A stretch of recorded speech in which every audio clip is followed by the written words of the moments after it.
Hey everyone, I wanted to welcome you to our third ever installment of Phaser Friday. We've got an exciting guest on today and a jam-packed episode.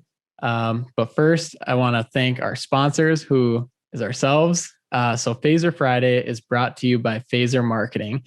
Let's be honest, you either own a small business or you know somebody that does.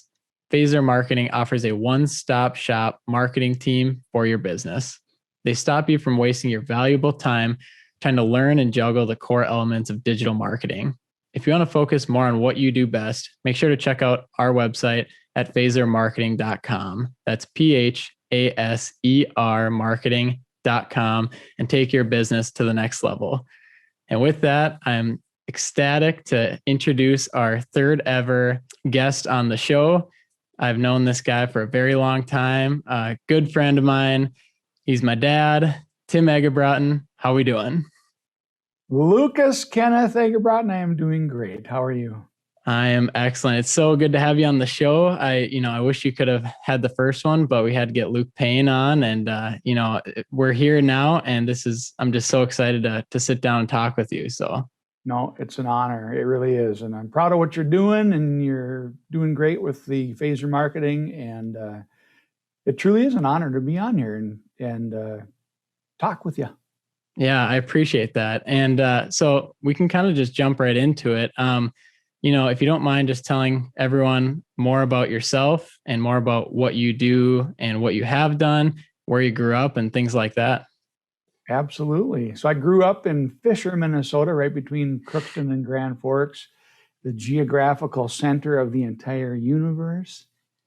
And at class of 1985, there were 18 of us, and it was just awesome growing up in a small town. I knew at a very young age that I wanted to be a police officer, probably even like before kindergarten.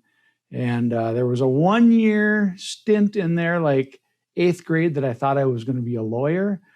And I went to Boys State and discovered that met some real lawyers, and they told me it wasn't the Perry Mason thing I thought it was going to be and all the drama. And so I went back to wanting to be a cop and graduated from high school, went to Morehead State University, the MSUM, not Mankato. And it was a great 4-year college career there, and started working in the Clay County Jail in Morehead. And I worked there for 3 years and got to know a lot of the Morehead police officers, and went to skills training in Hibbing for 8 weeks.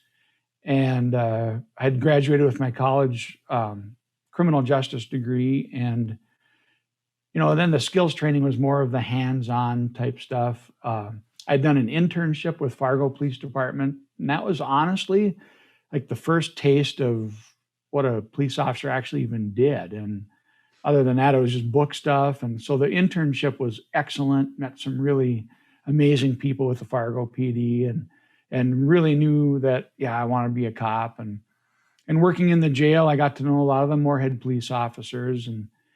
And so I just started applying at all kinds of different agencies. And I took the map of Minnesota and we circled, towns that I thought would be great, like 30,000 population and bigger. And your mother and I got married in 1989. So we were starting on this whole career thing together. And Detroit Lakes wasn't on the radar at all. It was a little too small, I thought. I'd never really been here before. But I just applied everywhere. And got hired on or got offers from Mankato and Grand Forks Police Department and the Detroit Lakes Police Department. And Detroit Lakes was first with the offer, so I took that. And then the others made offers, and I thought, we'll give Detroit Lakes a year, and then move on from there. And that was 1992, and absolutely fell in love with the community, and what was going to be a 1-year gig is turned into a 25-year career here in Detroit. Right. Awesome. So, talk a little bit about, your career as a law enforcement officer, and then kind of where you're at now and that transition into what you're doing. Yeah. So within law enforcement, I did everything in the Detroit Lakes Police Department. I was a, patrolman, obviously, and a canine handler, and a sergeant, detective, or an investigator, and then sergeant, and then chief of police. I was chief for 5.5 years, and in Minnesota, we have the opportunity to start drawing our pension at age 50, and at age 48. I had some challenges within the chief life, and I started thinking, oh, do I want to do this till I'm 55? That's kind of the optimum age. And I started thinking that age 50 would be a good age to shift gears, not to retire, but to shift gears out of law enforcement. And that year in 2016, the chief of police from Burnsville, Minnesota, asked me to come down and talk to his leadership team about my leadership journey, and he asked me to bring my guitar, and so I did, and went down there, and they had just been involved in an officer involved shooting, and I didn't know that. And I mean, it was 15 people in the room of his command staff, and a lot of tension and a lot of just emotions, and we rode an emotional roller coaster. I shared some stories and some music, and we laughed and cried and laughed some more, and it was amazing. And then I thought, well, I can share stories and I can share some music. I've been doing music professionally for about 18 years, and I thought, well, this is kind of neat. I mean, I'm pretty sure there's professional speakers out there. I didn't really know much about them. So I knew I was going to retire from law enforcement, and I started looking at maybe going out and doing speaking, and that's where it just kind of morphed into a professional speaking career. And in 2019, I had over 40 engagements all around the country, and 2020 was looking good until COVID hit. And yeah, we'll write that off. Yeah, then did a lot of virtual things, Yeah. To do that. But yeah, so it's kind of transitioned into still doing entertaining and sharing messages, and it's been a powerful ride, and had a great 25-year career with the police department, had a rock star staff, and it was just a nice opportunity to leave at, kind of like Michael Jordan, leave at the top of your game. Right. I mean, honestly, the men and women that I worked with are nothing short of heroes. And but I knew it was time. If I stuck in there another 5 years, I thought I was going to start getting more bitter, and I didn't want to get bitter. So I left. Right. Definitely. So, with that transition, going to basically self-employed, what, I guess, how did your day-to-day change? I'm just always so curious about that of, you probably had a lot of structure through your 25 years. And then, and people say, retire, but, you say more so switching gears. Yeah. So what does your day-to-day look like now compared to what it did look like maybe when you were an officer?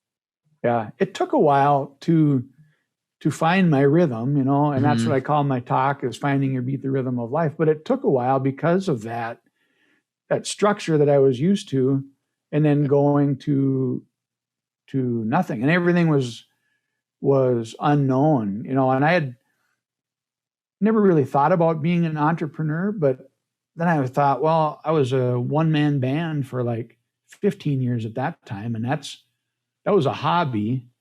But then at one point in that part, I made a conscious decision to say, I'm going to start treating it more like a business. Each gig was fun, but when I made that conscious decision to start treating it more like a business, at my peak, while I was a full-time chief of police, I was doing about 130 shows a year with the music, and I could really feel that transition. Each gig was still fun, and so I found that perfect balance of an entrepreneurship, but it none of it felt like work, and that's how I feel with the speaking.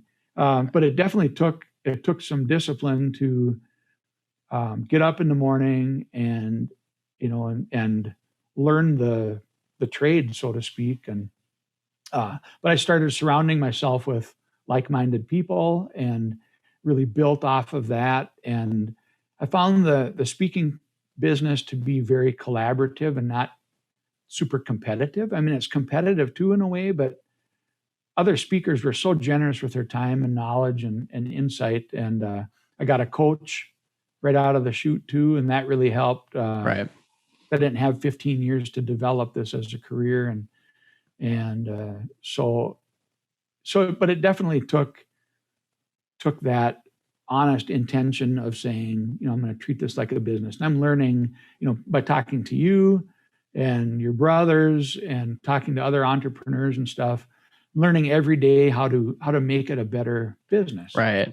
Yeah. And I think that's what I love so much about, myself being in business is just asking so many questions and absorbing everything and just being a sponge. And even 20, 30 years down the road, when Phaser's in a different, position, it's like, I still want to be that same person that's absorbing, that's learning, that's mentoring and being a mentor and having a mentor and just always like having those connections. And I guess, never feeling like you know it all, because you definitely don't, Right. And then, so with that, I want to jump in and we've got a guest question. So this is new for this episode. Had a couple people that wanted to ask questions and they asked if they could do it on Phaser Friday. So I said, why? Yeah, I said, why not? We're going to jump in here. So this one, first question, Olivia from Omaha. Some of you may know her. She writes, if you could tell your 25-year-old self one thing to do and one thing not to do, what would they be? Whoo, that's a good one. Yeah, Liv just put you on the spot too. Yeah, she did. My 25-year-old self, I was just starting out in law enforcement.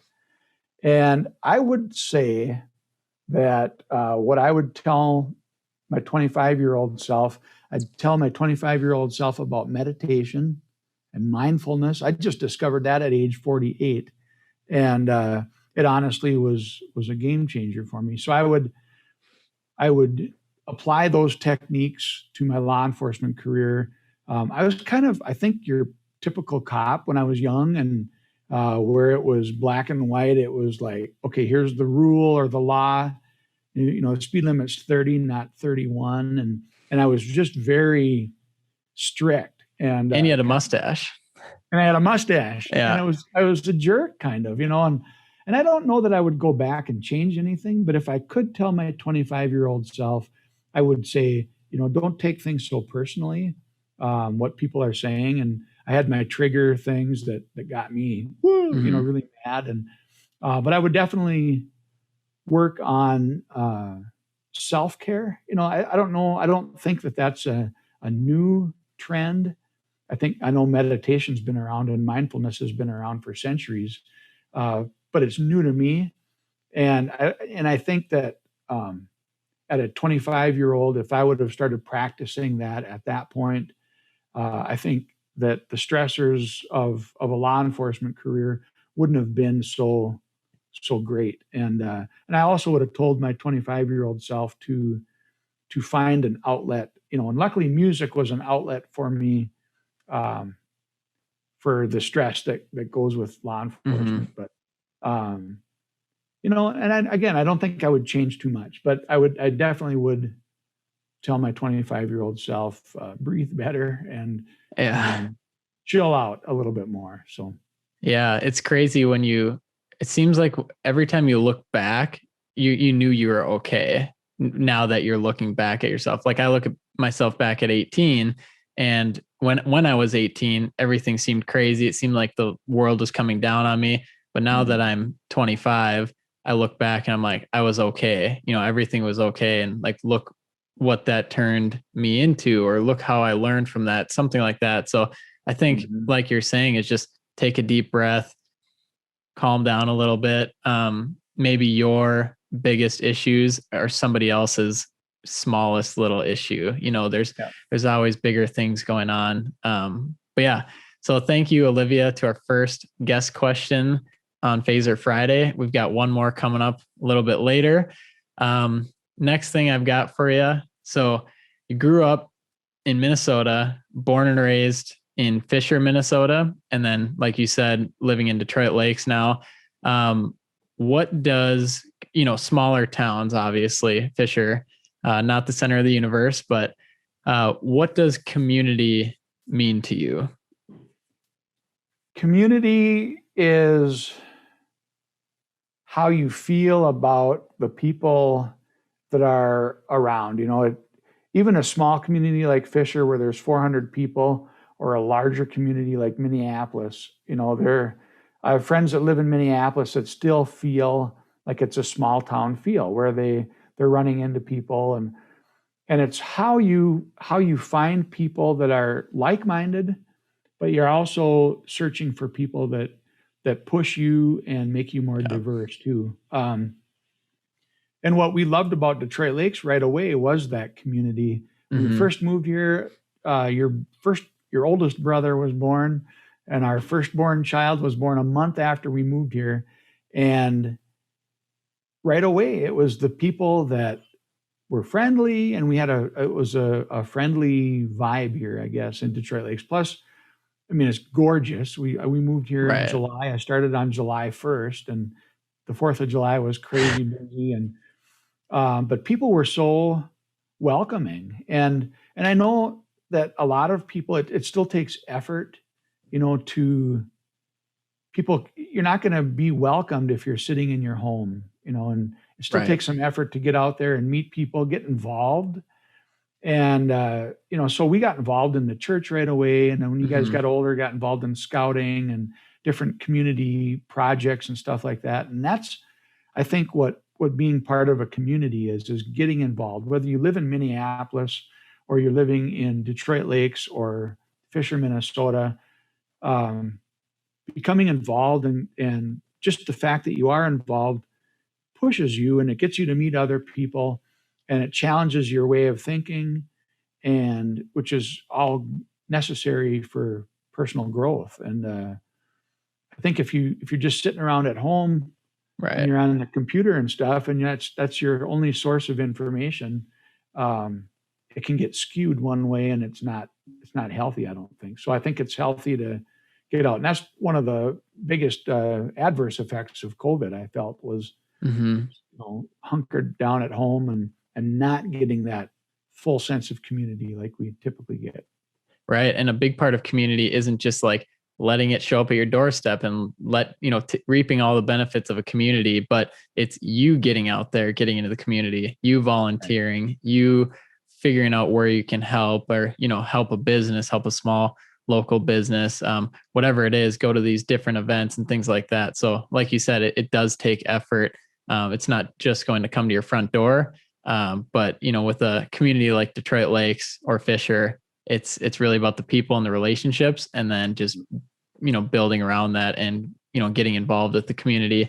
And I know you said earlier too, I thought it was really interesting with, surrounding yourself with people that are like-minded, which is so great, but then also like surrounding yourself with people that'll push you.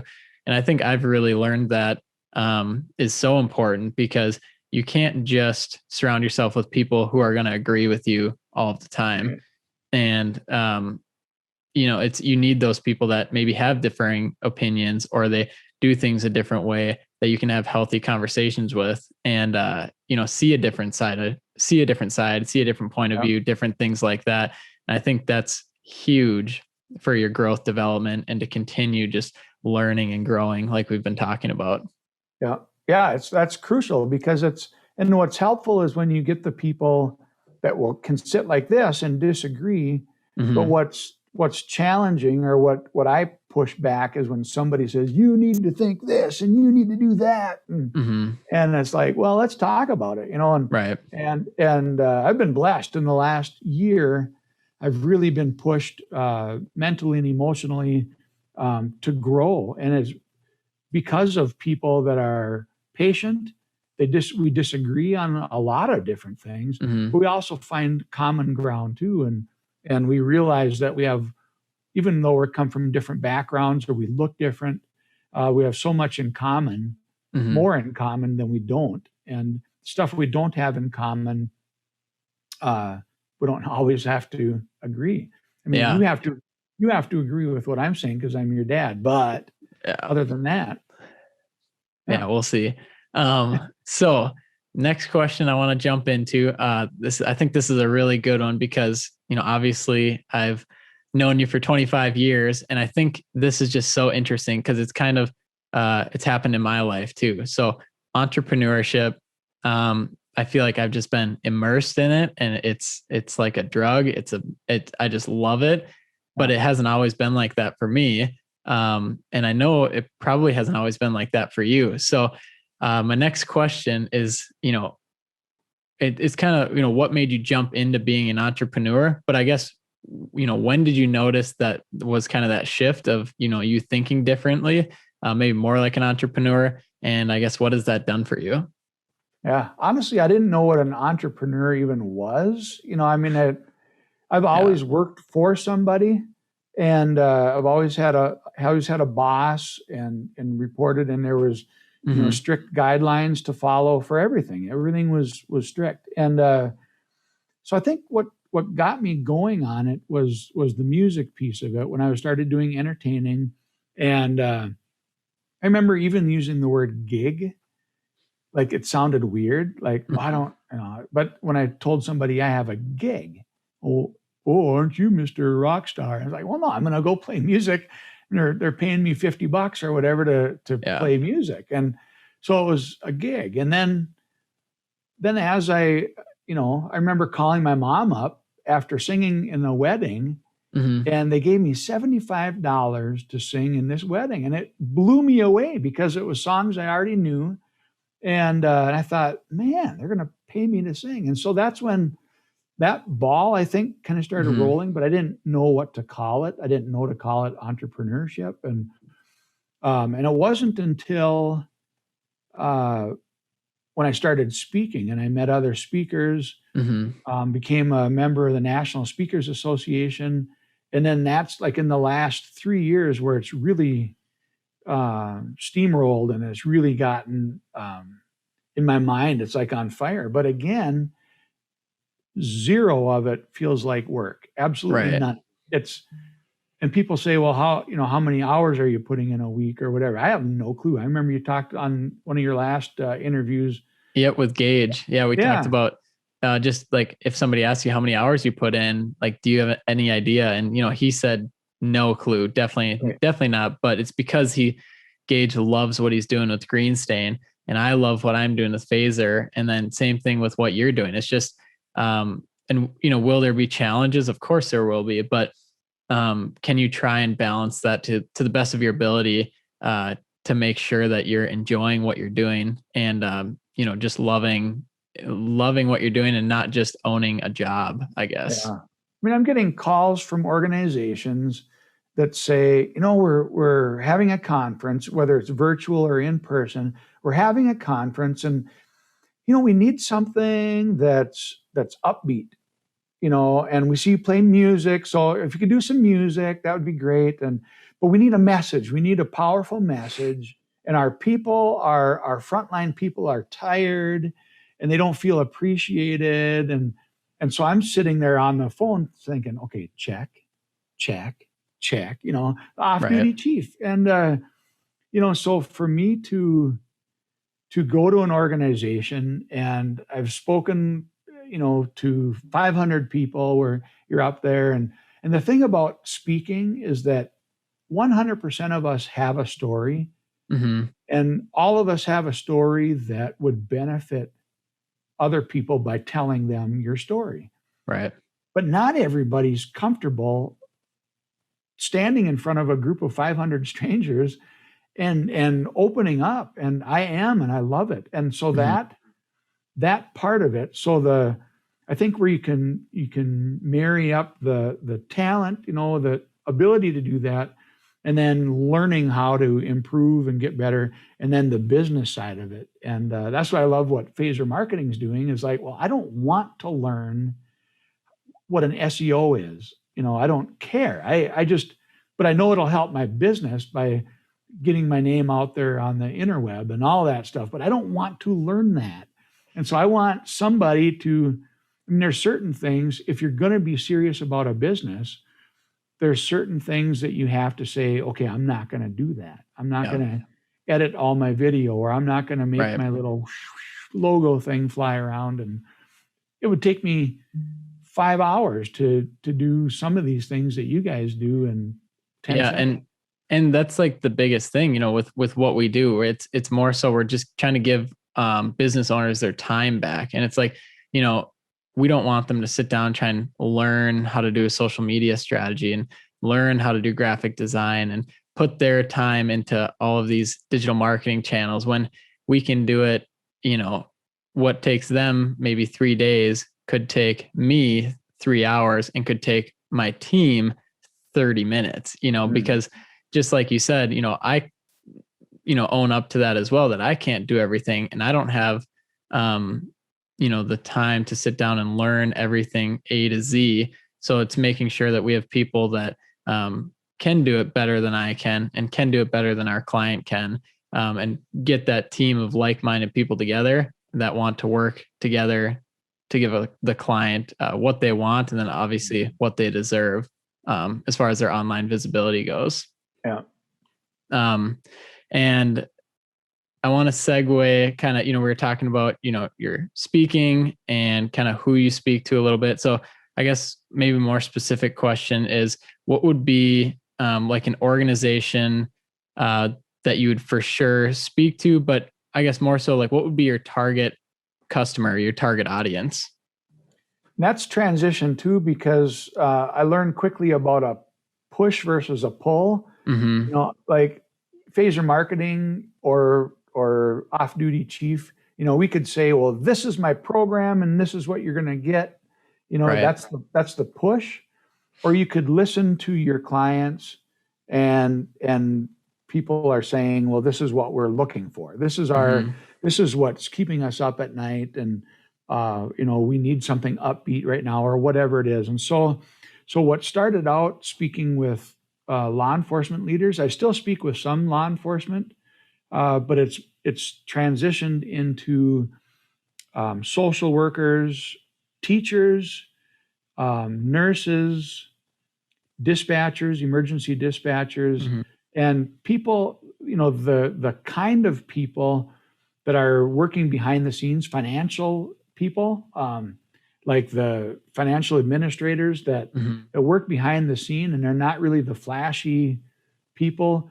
And I think they feel like they're sitting there thinking, does anybody know we're even out here? But without them, that organization is going nowhere fast. And so those are the kind of people that if I could pick my like ideal audience, are those people that are feeling we're on the front lines here, we're frustrated, we're tired, we need something to boost our motivation a little bit, and it's more than just fluff. And I'm not up there just cheering and stuff.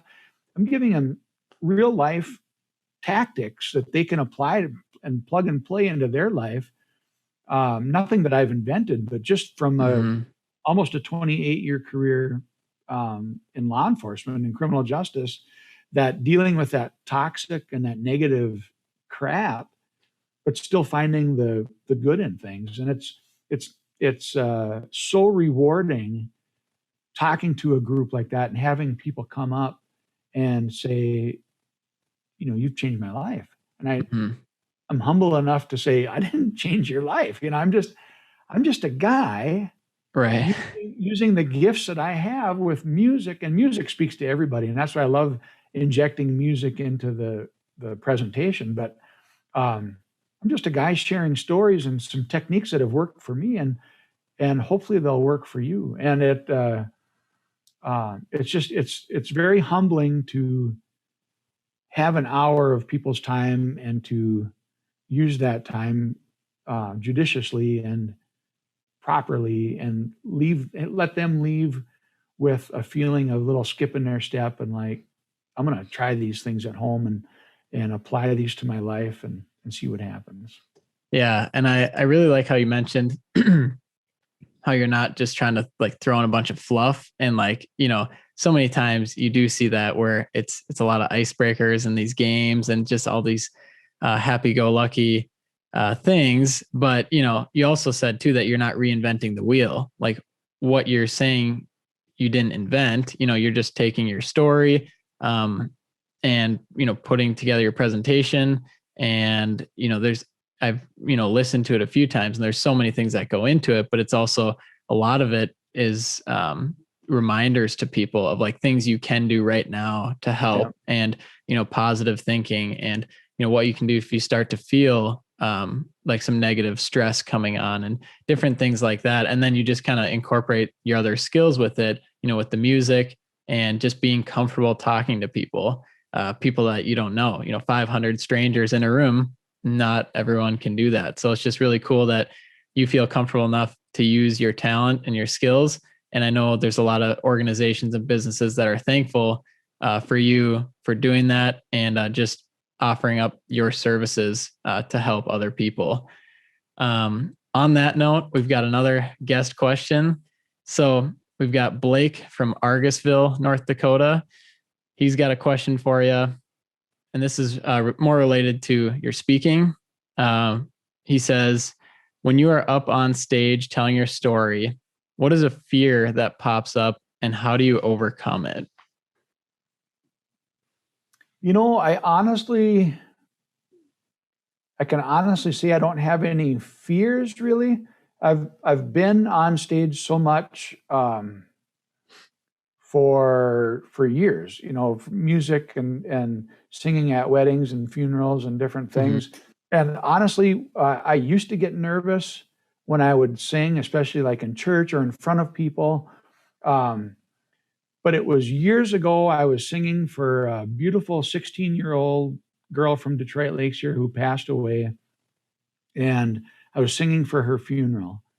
And I remember singing and I was thinking, if my music or the music that I'm singing can make that family's day a little bit better, then what else is there? And that was honestly the moment that it flipped for me, that it wasn't about me. I was getting nervous because I was thinking, what if I make a mistake, or what if, I don't sing the right notes or whatever, and what if people laugh or don't like the song, but when I flipped that around and recognized that it has nothing to do with me, is gifts we've all been given. Everybody's been given some kind of a gift, and knowing what that gift is, and I'm sharing my gift for the people out there. So I'm sharing stories. So I honestly don't get like nervous or scared, because I remind myself that that these stories and these experiences are for them. I mean, it's for the people out there. And this interview, somebody tuning in on this, you just don't know where they're going to be in life. And some of the best experiences I've had for these big audiences is when the waitress will come up afterwards, and and she was kind of hiding in the back, refilling the coffee pots or whatever, and not an intended target of my stories or anything, but when the waitress would come up afterwards and say, your story about Norman or your dad or whatever really moved me. And that's the kind of stuff, those unintended. Right. And when we remind ourselves that, to get over ourselves, it's not about us. So I think that's the biggest key, is to reality check. And why are we doing what we're doing? Why are you running, phaser marketing? Why do orthodontics people, why do they straighten teeth? Why, figure out your why. And when you get your why figured out, the rest kind of falls into place. Yeah. And it's so interesting because it all just ties together with what we were talking about earlier with, loving what you do, like as an entrepreneur. And if you kind of flip the script and find your why, and, why you love to do it, and, who are you helping, and, focus more on that instead of yourself. I can see that shift in loving what you do as far as entrepreneurship and small business, and, really appreciating the work that you're doing. So great question, Blake. Killed it with that one. What part of North Dakota is that person from? Argusville. It's Blake Richards. Shout out Blake. Right. He lives in Omaha now, but so next question kind of touches on what we talked about a little bit ago, but somebody out there listening that's been keeping up with Phaser marketing or maybe keeping up with what you're doing, there's so many roadblocks, it feels like, to starting a business. And so maybe they're just thinking like, oh, I'll never be able to start a business because I'll probably need a big pile of money, or, I don't have the right tools or skills. So somebody listening, if somebody has a hobby and they kind of want to turn that into a business, what advice do you have for them to, to get started or, to turn that into a business? Just do. Yeah. Get out of your head. Yeah. I up until I think it was 2 years ago, I first heard the phrase negative self-talk. I've been doing it all my life, but I didn't really have a name for it. But that negative self-talk, that voice in your head telling you, I don't know if you're ready for this, or should you be doing this, or who's going to buy whatever it is you're selling, or who needs to know this, whatever. But try to silence that voice a little bit. You don't want to go all off overconfident either. Right. And, I'm the biggest thing around. But when you try and you fail, you get better and you keep going. So I would say definitely do whatever it is you are. If it's a hobby right now, once you get your why figured out, well, why do you even want to make these birdhouses and sell them? Do you really like making birdhouses or whatever your hobby is? When you figure out your why and then you start to make it happen, and then just super, indulge yourself in information with the computers and the internet, and maybe a little more time during COVID. There's all kinds of opportunities out there. People, experts in their field, doing webinars and giving free information. Glom onto all that free information and apply it, utilize it. And so that's the second thing. A third thing would be to surround yourself, like we said earlier, with people that are going to build you up, support you, but still challenge you. And you want the toxic people that are going to feed that negative voice, get them out of there. And there's no place for that. But people that are with you, that are realistic, and they're going to support you, surround yourself with them, and just dive into it and learn everything about that field. And don't go off on tangents. Stay, pick a lane and stay with that lane. And it's so easy to, look at that over there, and look at that. Squirrel, yeah. Yep. And you lose sight of, okay, well, what am I staying focused on? And then the rest will just will come. The success will be there. I mean, just stick with it long enough and know when to say when too, I guess. But that's for a sure. challenge. Yeah. And I know, you mentioned having realistic people around you, because I think that's big too, is having friends that are going to support you through everything, but also tell you when an idea really sucks. And, let's think about this, or let's talk to more people and not just jump for this without any resources. So you also talked about consistency, which I've heard so many times. People try and start a business, they do it for a few months, they do it for 6 months, maybe 1 year even. And they don't see the traction they want. And, they kind of put it off to the side. And I know that's big with podcasts. It's just like the consistency of it. So I think if you can just keep going and turn, why are we doing this? Why do we want to keep doing this?